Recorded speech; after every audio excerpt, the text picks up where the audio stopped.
Hello students. तो आज के इस वीडियो में हम सीख रहे कॉरपोरेट अकाउंटिंग कंपनी लक्षी हिसाबी पद्धति।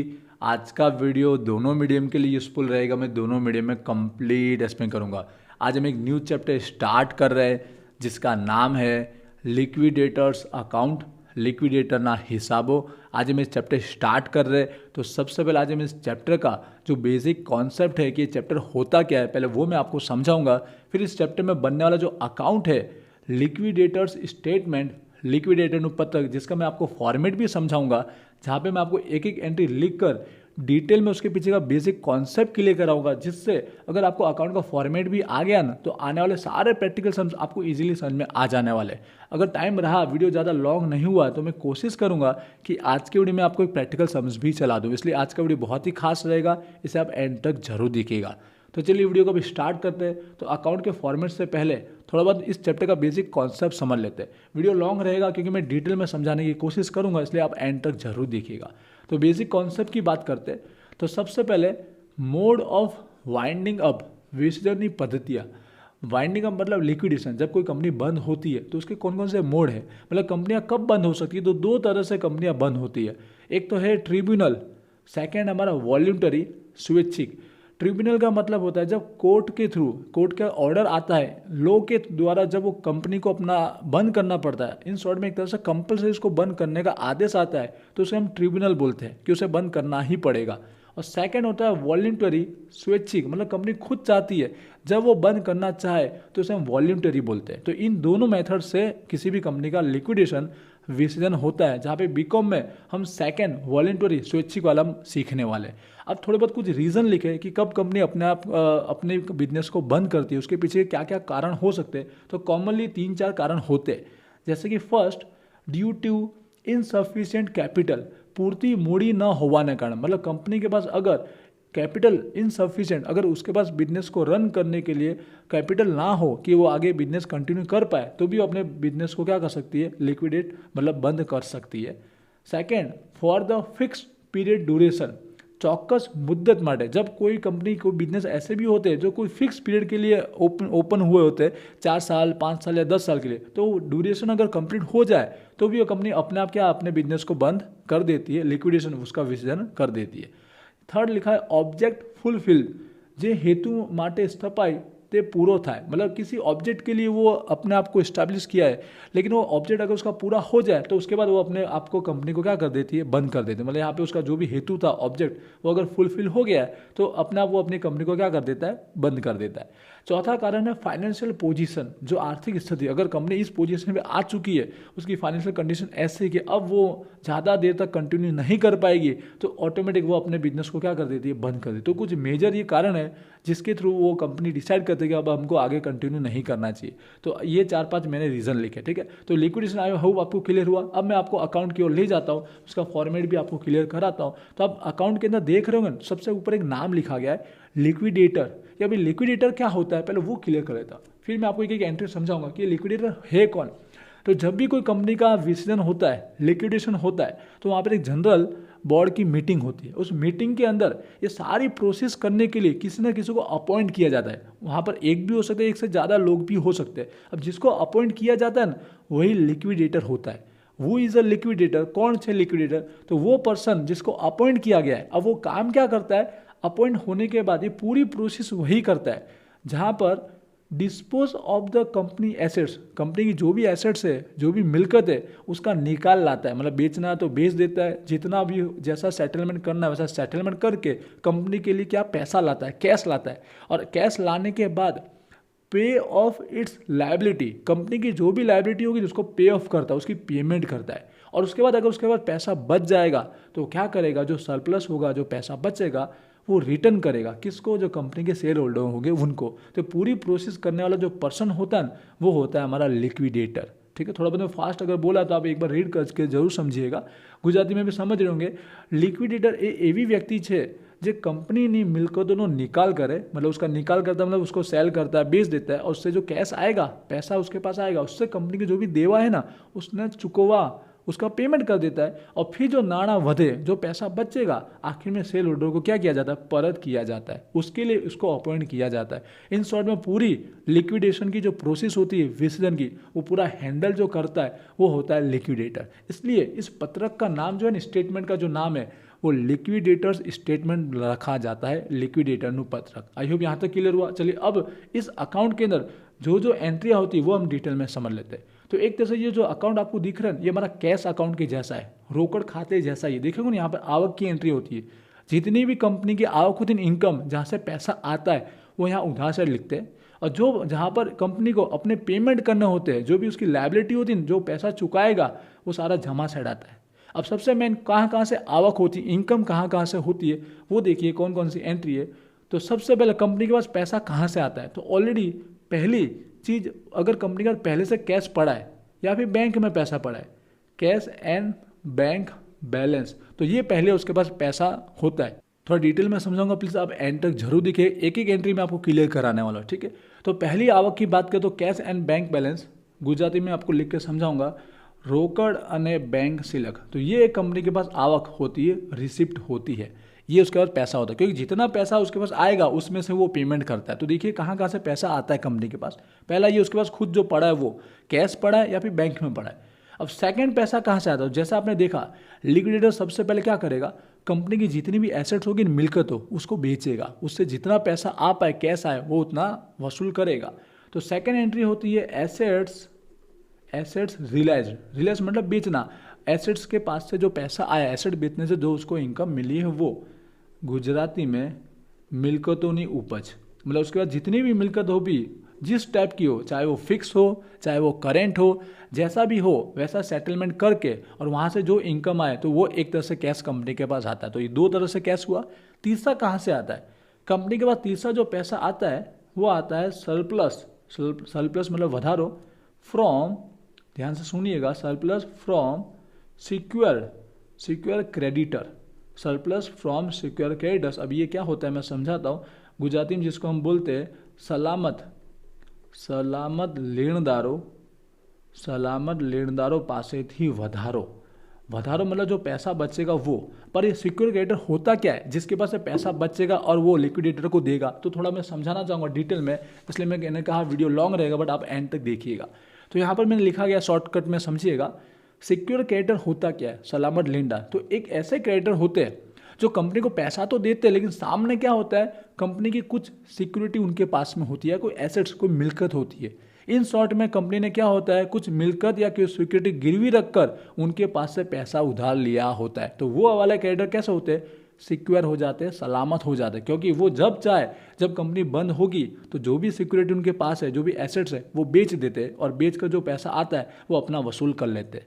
जैसे कि as a example bank loan, जैसे कंपनी ने बैंक के पास से लोन लिए और सामने क्या रखा, गिरवी रखा, क्या रखा, बिल्डिंग के सामने लोन ली है। और जब भी कंपनी का लिक्विडेशन विसर्जन होगा तो बैंक क्या करेगी, जो भी बिल्डिंग होगा जो उसके पास गिरवी है उसको बेचेगा और अपना पूरा लोन का पैसा वसूल करेगा। तो उसको बोलते हैं सिक्योर क्रेडिटर।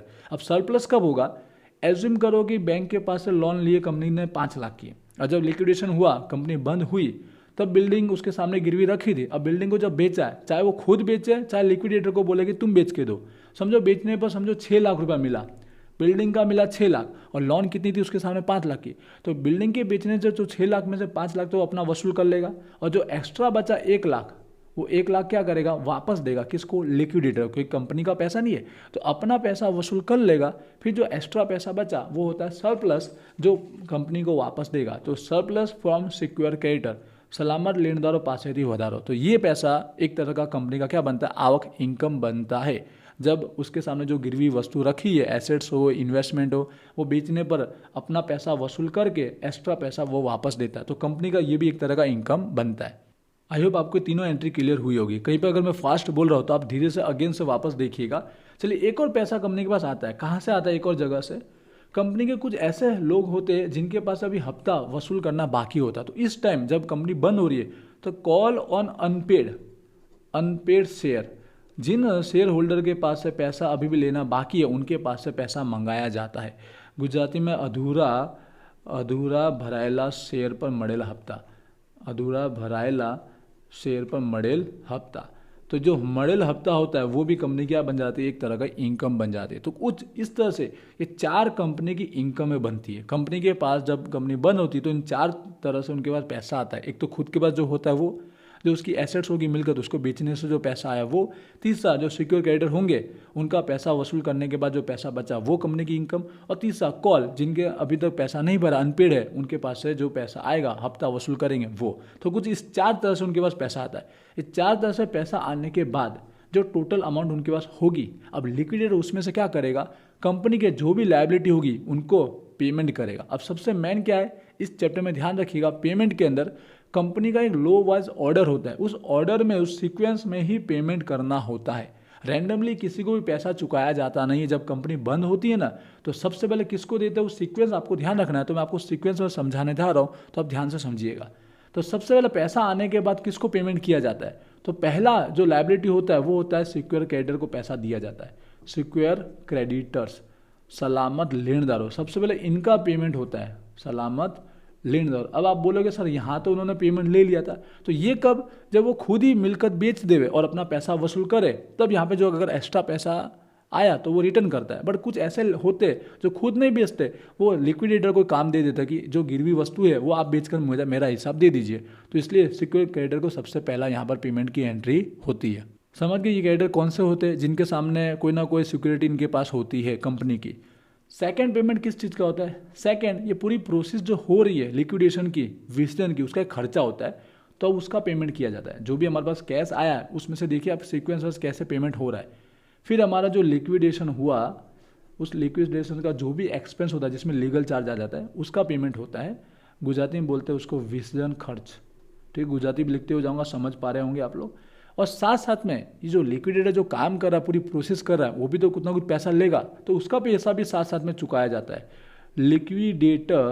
लिक्विडेटर का जो भी बोलते हैं हम लोग रेम्यूनरेशन बोलते हैं, रेम्यूनरेशन इस वर्ड को यूज़ किया जाता है। लिक्विडेटर जो भी पैसा लेता है पूरी प्रोसेस करने का, उसका पेमेंट किया जाता है। गुजराती में लिक्विडेटरનું મહેનતાણું, लिक्विडेटरનું मेहनताणु। तो सेकंड नंबर पर इनका पेमेंट होता है। एक तो जो एक्सपेंस होगा वो, साथ में इसका रेम्यूनरेशन मेहनताणु। अब सबसे मेन ये 2 मार्क की एंट्री बन जाती है। हर एक सम में आपको चलाऊंगा तो आपको क्लियर होगा, क्योंकि लिक्विडेटर का जो रेम्यूनरेशन होता है उसमें हमेशा कोई ना कोई एडजस्टमेंट होता है, क्योंकि वो डायरेक्ट पैसा नहीं मांगता, कोई फिक्स अमाउंट नहीं मांगता। वो मोस्ट ऑफ क्या करता है, जो उसने एसेट्स, जो मिलकत से पैसा लाया है उसका कोई ना कोई कमीशन मांगता है, 1%, 2%, कुछ ऐसा होता है। और सेकंड चीज़ क्या होता है, जो पेमेंट करेगा ना आगे जितने भी लायबिलिटी होगी उसका भी कभी कभी 1%, 2% वो पैसा मांगता है। तो ये सबसे मेन एंट्री होती है। जब हम सम सीखेंगे तो आपको मोस्टली ये समझ में आएगा। ठीक है, चलिए 2 एंट्री आपको पता चला कैसे सीक्वेंस में पेमेंट हुआ। पहले सिक्योर क्रेडिटर को दिया, सलामत लेनदार, फिर जो भी हमारा एक्सपेंस हुआ और उसका जो मेहनताना होगा उसका पेमेंट हुआ। अब तीसरा चालू होता है, अब कंपनी के जो भी क्रेडिटर होगा ना, लेनदार, उनका पेमेंट होगा, बट एक कैटेगरी वाइज होगा। अब समझिएगा ध्यान से, यहाँ से मेन चीज़ समझ में आएगी आपको। अगला होता है प्रेफरेंशियल। जो नए नए वर्ड आपको ध्यान से सुनना है और समझना है, प्रेफरेंशियल क्रेडिटर, उसके बाद प्रेफरेंशियल क्रेडिटर का पेमेंट होगा। अब ये होता क्या, मैं आपको इसी समझ में अभी डिटेल में समझाऊंगा। गुजराती में प्रेफरेंशियल भी बोलते हैं इसको, प्रेफरेंशियल ही बोला जाता है, प्रेफरेंशियल लेनदारों। और कई बार दूसरे शब्दों में आपको पसंदीदा लेनदार भी सुनने को मिलेगा। अब ये कैसे क्रेडिटर, कैसे लेनदार होते हैं, तो इसके लिए डिटेल में आपको बुक में दिया गया है, जो मैंने यहाँ पे लिखा हुआ है। मैं आपको समझाना चाहूँगा कि ये कैसे क्रेडिटर होते हैं। सेकंड नंबर के है जो प्रेफरेंशियल क्रेडिटर, ठीक है, जिसको गुजराती में पसंदीदा लेनदार भी बोलते हैं और प्रेफरेंशियल के लेनदार भी बोलते हैं। तो इसमें कौन कौन सी चीज़ें आती है, तो ये कैसे लोग होते हैं, इनके पास कोई सिक्योरिटी नहीं होती है, ठीक है, जामीनगिरी नहीं होती, बट फिर भी लीगली, ठीक है, एज पर लॉ के द्वारा, कायदा की इनको प्रायोरिटी पहले होती है। इनको क्या मिलती है, लीगल प्रायोरिटी मिलती है, कायदा की ये प्राथमिकता। जब भी कंपनी बंद होगी तो ये ऐसे लोग हैं कि लीगली पहले इनको पैसा देना पड़ता है, ये पेमेंट पहले चुकानी पड़ती है, कायदा की प्राथमिकता होने की वजह से। अब इसमें कौन कौन सी चीज़ें होती है, तो कुछ हमारी बुक में 5 से 6 चीज़ें दी गई है, जो मैंने यहाँ पे लिखी भी है और मैं आपको यहाँ पर समझाना चाहूँगा, जिससे मेन पॉइंट भी आपको क्लियर हो जाएगा कि इसमें कौन कौन से आते हैं। जहाँ पे मैं आज फॉर्मेट भी समझा रहा हूँ, लेकिन मैं आपको एक एक एंट्री को डिटेल में भी क्लियर कर रहा हूँ। ठीक है, तो चलिए अब देखिए कौन कौन सी चीज़ें इसमें आती है। तो सबसे पहला गवर्नमेंट टैक्सेस, सरकारी करवेरा, मतलब जो भी सरकारी टैक्स होते हैं, चाहे वो स्टेट का हो चाहे सेंट्रल का हो, जैसे कि सेल टैक्स हुआ, इनकम टैक्स हुआ, तो सबसे पहले उसका पेमेंट करना पड़ता है। कंपनी के ऊपर अगर कोई टैक्स बाकी है तो पहले वो चुकाना पड़ेगा। पर एक खास चीज़ याद रखिएगा, लास्ट 12 मंथ, ठीक है, प्रायोरिटी किसको देंगे, समझे 2-3 साल का बाकी है पर पिछले साल का पहले लास्ट 12 महीने का, जो अभी जब कंपनी बंद हुई है उसके पिछले के 12 महीने का पहले चुकाना पड़ता है। वो वाला किस में जाता है, प्रेफरेंशियल क्रेडिटर, प्रेफरेंशियल लेनदार माना जाता है। सेकेंड चीज़ और क्या चुकाते हैं, जो कोई एम्प्लॉय होते हैं कंपनी के, उन एम्प्लॉय की 4 महीने की सैलरी, कितने महीने की, 4 महीने की सैलरी या फिर 20,000, किसी भी एक एम्प्लॉय का 20,000 से ज़्यादा नहीं होना चाहिए, या फिर 4 महीने का, इन दोनों में से जो भी कम हो वो उनको चुकाना पड़ेगा। पिछले 4 महीने की या तो 20,000, मैं प्रैक्टिकल चलाऊंगा जब समय में क्लियर कराऊंगा आपको, इन दोनों में जो छोटा वो पेमेंट करना कंपलसरी। अगर किसी की एम्प्लॉय की सैलरी बाकी है तो देखेंगे कि 4 महीने की सैलरी का टोटल या फिर उसका 20,000, उससे ज़्यादा नहीं देंगे, इतना देना पड़ेगा कंपलसरी, जो कहाँ पे जाएगा, प्रेफरेंशियल, इस कैटेगरी में माना जाएगा। थर्ड टॉपिक है यहाँ पर हॉलीडे रेम्यूनरेशन, रजानुपगार। जो रजा होने के बाद जो उन्होंने काम किया है तो उसकी जो पगार, जो सैलरी बनता है वो चुकाना प्रायोरिटी में होता है। फिर अगला चौथा टॉपिक है ESIC, मतलब जो एम्प्लॉय का स्टेट इंश्योरेंस कॉर्पोरेशन में जो पैसा जाता है ना, और साथ साथ में कंपनी भी अपना अपना उसमें इंश्योरेंस में हिस्सा देती है, तो उसका भी पेमेंट करना पड़ता है, जिसमें भी लास्ट 12 महीने, जब कंपनी बंद हुई है उसके पिछले 12 महीने को पहले चुकाया जाता है।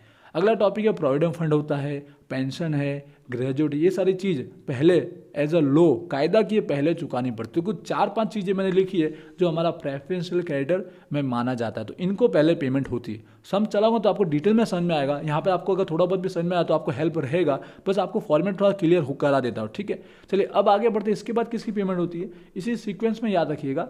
इसके बाद चौथा चीज़ डिबेंचर, जो कंपनी के डिबेंचर होल्डर होते हैं उनका पेमेंट होता है, डिबेंचर होल्डर्स का पेमेंट होता है, डिबेंचर होल्डर। और साथ साथ में मोस्ट ऑफ ऐसा होता है कि उनका इंटरेस्ट भी बाकी होता है, अगर सम्स में बताया पहले से आउटस्टैंडिंग तो वो इंटरेस्ट भी पे करना है, और साथ साथ में अगर जो पूरी प्रोसेस होने में कुछ महीने एक्स्ट्रा लग जाते हैं तो एडिशनल इंटरेस्ट भी अगर लग जाए तो एडिशनल इंटरेस्ट भी चुकाना पड़ता है, ठीक है।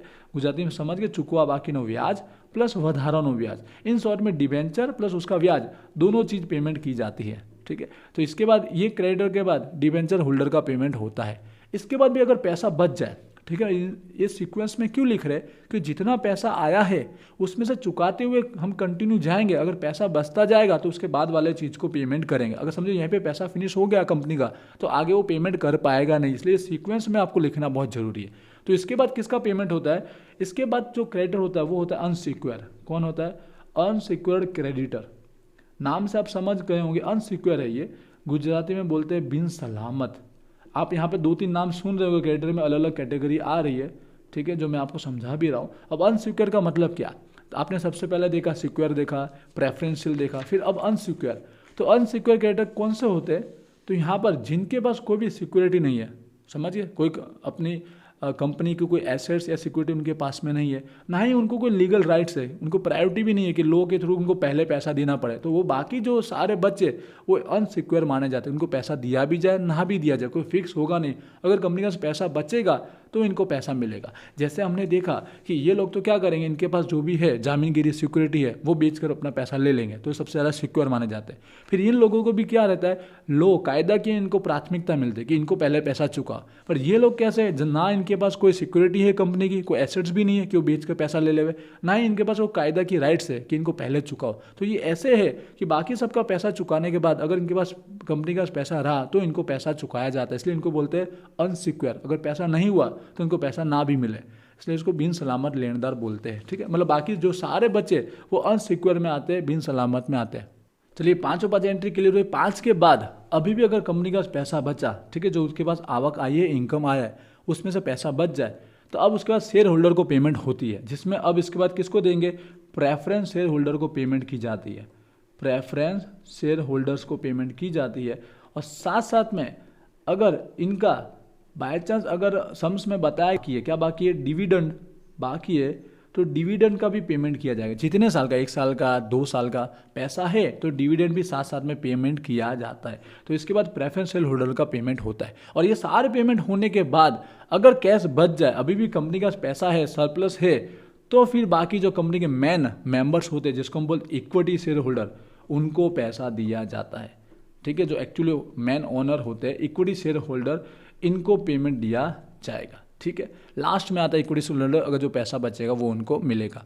तो आप लोग को ये सीक्वेंस याद रखना है, जो अगेन मैं आपको थोड़ा बहुत समझा देता हूँ। साथों साथ सीक्वेंस याद रखिए, पहले सिक्योर क्रेडिटर को पेमेंट करेंगे, फिर लिक्विडेशन का जो खर्चा होगा, लिक्विडेटर का जो रेम्यूनरेशन होगा वो पेमेंट होगा, फिर प्रेफरेंशियल क्रेडिटर आएगा, फिर डिवेंचर होल्डर आएगा, फिर इसके बाद अनसिक्योर आएगा, फिर हमारा प्रेफरेंशियल शेयर होल्डर और लास्ट में इक्विटी जिन अगर पैसा बचा तो इस तरह से ये हमारा पूरा अकाउंट बनता है। जो लिक्विडेटर रहेगा वो सारी प्रोसेस करने के बाद इस तरह से पूरा कंप्लीट प्रोसेस करता है। यहाँ पर ये कंपनी की ये सारी इनकम, उसके बाद पैसा आता है और इस तरह से वो पेमेंट करता है। ठीक है, सम्स सीखेंगे तो और आपको डिटेल में समझ में आएगा। वैसे सम्स बहुत ही ईजी है, फॉर्मेट बिना भी मैं आपको चला सकता था, लेकिन मुझे लगा फॉर्मेट चलाऊंगा क्योंकि अब मैं आपको अगेन ये जो चैप्टर है एनईपी की बुक से चला रहा हूँ, तो मैं चाहता था कि फॉर्मेट आपको थोड़ा डिटेल में समझाऊँ। बाकी इससे पहले ये चैप्टर हमारे बीकॉम में था, तो वहाँ पर भी मैंने इस चैप्टर के 6 से 7 वीडियो अपलोड किए गए, वो भी सारे देखिएगा, वो कंप्लीट आपके लिए यूजफुल रहेगा। लेकिन मैंने अगेन अब एनईपी के थ्रू ये चैप्टर स्टार्टिंग से चला रहा हूँ, तो यहाँ से भी आप सीरीज बेस देखिएगा, ठीक है, जिससे और चैप्टर आपको अच्छे से समझ में आएगा।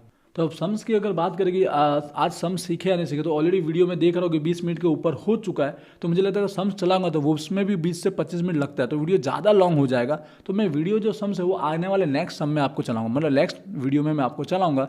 सम्स की जो लिंक है, नेक्स्ट वीडियो की लिंक आपको इस वीडियो के डिस्क्रिप्शन में भी मिल जाएगी, इसलिए वहाँ से भी आप अगले नेक्स्ट वीडियो का लिंक यहाँ पर चेक कर सकते हो। और बाकी मैं आपको बोलना चाहूँगा, ये वीडियो अगर यूट्यूब पर आ रहा है तो ज़रूर आप कमेंट कीजिएगा। जैसे मैंने आपको समझाया, कहीं पे मैं फास्ट भी बोला हो सकता है, आपको जैसे मैंने इसका फॉर्मेट चलाया है और आपको समझ में आया और यहाँ तक आपने वीडियो देखा है, तो आप ज़रूर मुझे कमेंट कीजिएगा। आप लोग को याद भी रहेगा, आई अंडरस्टूड ज़रूर लिखिएगा, ठीक है। आई अंडरस्टूड लिखे तो मुझे भी क्लियर रहेगा कि जैसे मैंने आपको फॉर्मेट समझाया वो इजीली आपको समझ में आया है, ठीक है। वरना आपको कोई दिक्कत लगी तो मुझे कमेंट कीजिएगा, मैं किसी और सम्स के अंदर आपको डिटेल में समझाने की और कोशिश करूँगा। और जैसे मैं आपको हर एक वीडियो में बोलता हूँ कि आप एप्लीकेशन जरूर डाउनलोड कीजिएगा।